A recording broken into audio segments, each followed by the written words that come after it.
Well, here you have an example of a European train tanker and quite a few more.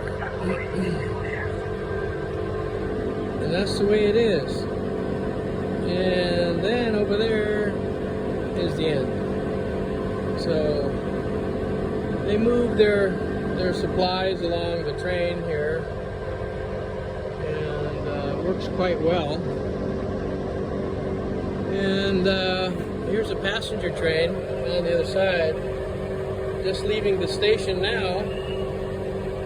And the whistle is blown, doors are closing, and it's ready to go.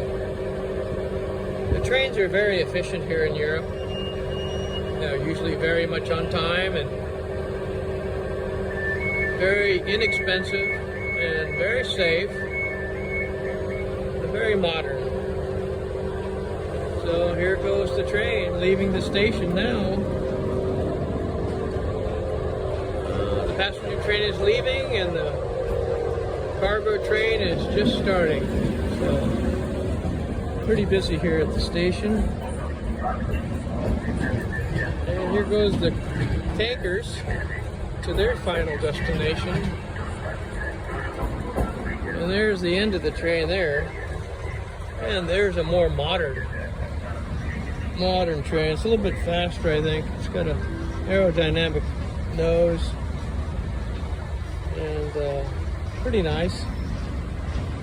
Anyway, here's a kind of a brand new tanker. Yeah, there you go. It's got all the insignia and hazardous materials, and looks like flammable even. So there it is. European tankers delivering supplies. Who knows what's inside?